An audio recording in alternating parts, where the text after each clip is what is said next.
Narito na naman tayo para sa isang napaka-sweet at nakakakilig na love story nila Kalingap Edu at Ate Viancy. Sulat mo ay aking makilala. Para sa pagpapatuloy ng ating love story ay dito na ninyo makikita kung ano ba ang kanilang mga ginawa noong kumabi na sa amusement park. Itong araw nga na iyon ay sobrang unforgettable para sa EDSA Love Team dahil meron na naman silang bagong nalaman sa isa't isa.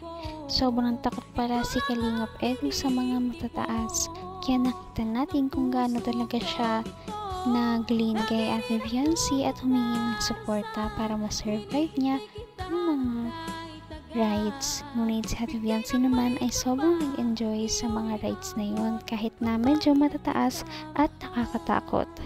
At pagkatapos nga ng nakakapagod na araw, tinapos nila ito sa isang pag-uusap.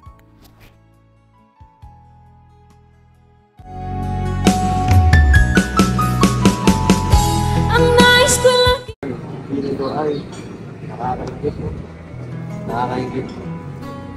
Minsan, natin ito na para sana.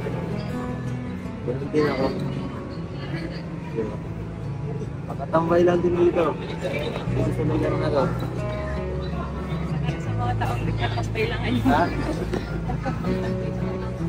Ha? Oo. Sama ka. Pero ikaw talaga. Isa talaga ito sa ano. Sa... Ito ka. Ito muna tayo. Upo tayo dito. Medyo ano.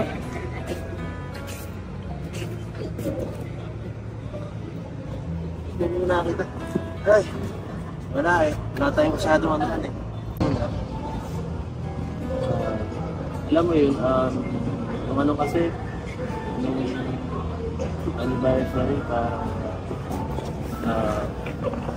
medyo parang sobrang ano lang, common lang. Buti na lang naisip mo din. na nag-vending siya na. Oo. Buti naisip mo na sumama sa akin. Anong naisip mo na sumama ka sa akin? Gusto ko din magala. Magala? Yun lang. Ayaw mo akong makasama? Ganun? Kung ano ako'y tanggap mo na, hindi ka rin nag-aalilangan. Kung mapanood nyo nga sa ating mga nakaraang video ay nagulat talaga si Kalingap Edu na biglang sumama si Ate Viancy sa kanilang adventure noong araw na yon. Matagal nga ang biyahe at nagulat siya na sumama si Ate Viancy kaya sobrang saya din talaga niya. Kasi, siyempre, ano eh, anniversary, siyempre special dapat ang ano, okupasyon kasi. Magkapon, pag ano, parang kagaya sa Jomcar na nakapagan sila, nakapunta nila tayo kahit paglabas din ang talaga. Siyempre, kahit sa atin, ang dahil, kabisa ko na yun eh. Wala na yung ano eh. Medyo okay ang dahil kasi nakakasawa minsan eh. Kaya nung nakita, nung ano, nag-decide siya sasama sa akin, natuwa ako nun. Sabi ko, ay sige. Kaya yan, dinano ko na sama yung mga kasama natin ngayon, sila J. Pratt, sila Dr. Love, para ano ito, kasi lakad. Parang yun sa'yo. Yep. Pinagsaya mo ako bago nga lang matapos ang taon. Uy, di ka mo masaya. Totoo, masaya magkaya ako. Paano yung sayang yan?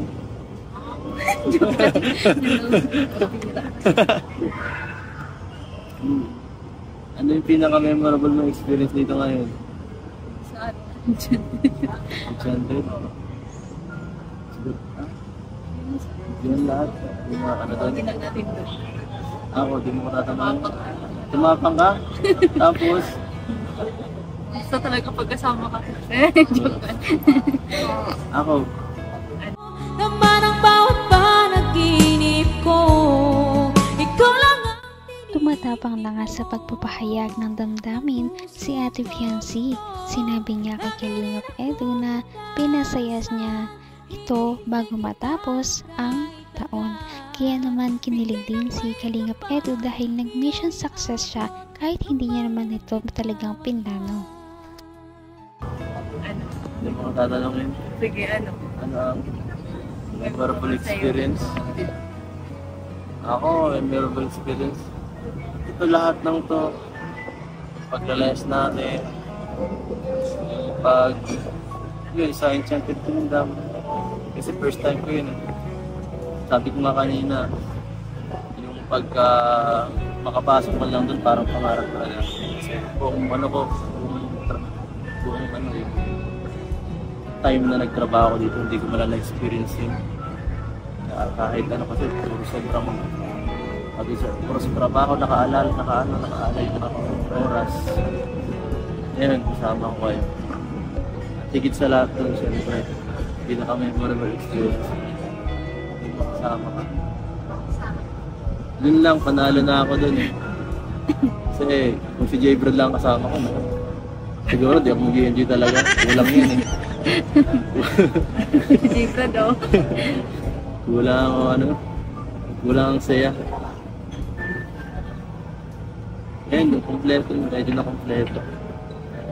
Na-kompleto talaga. Happy ang Pasko. Ay, wala pa natin Pasko. Happy ang New Year. Happy ang New Year.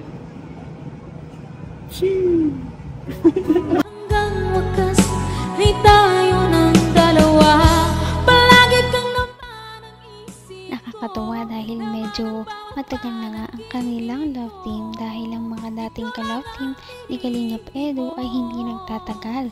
Hanggang mga part 30 lang sila ngayon ay umabot sila sa mga part 60 na sa kasalukuyan, kaya nakakatuwa dahil ilang bagong taon pa kaya ang kanilang pagsasamahan.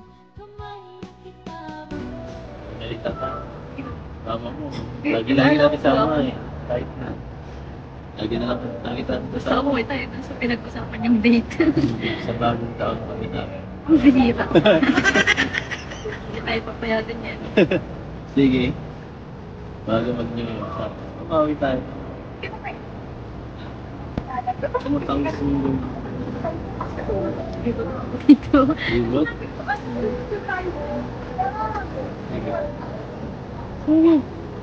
Sige. Gawin natin yan lahat.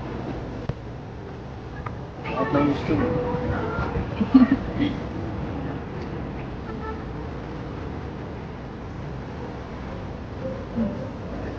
Parang.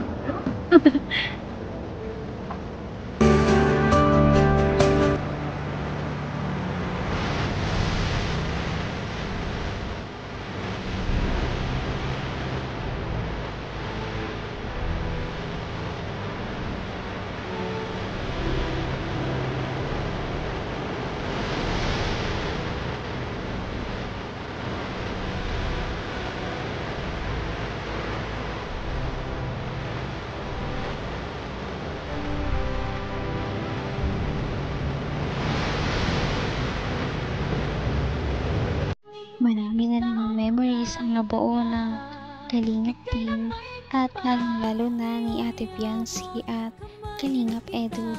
Kaya sana ay suportahan niyo pa sila para naman mas dumami pa ang kanilang mga mapuntahan ng magkasama at syempre mas lalo pa silang magkaroon ng pagkakakilanlan sa isa't isa. Marami pa tayong mga abangan na mangyayari sa love team na ito at makikita ninyo ito sa ating susunod. Napakasweet talaga nila at napakabait ng tambalang ito kaya maraming sumusuporta. Kaya naman sana ipatuloy natin silang suportahan at mahalin si Biancy, si Kalingap Edu at ang Kalingap team. Yun lamang at maraming salamat sa panonood. Abangan natin kung magkakatuluyan ba talaga si Kalingap Edu at Biancy. Hanggang sa muli. Bye! Ngayon'y abot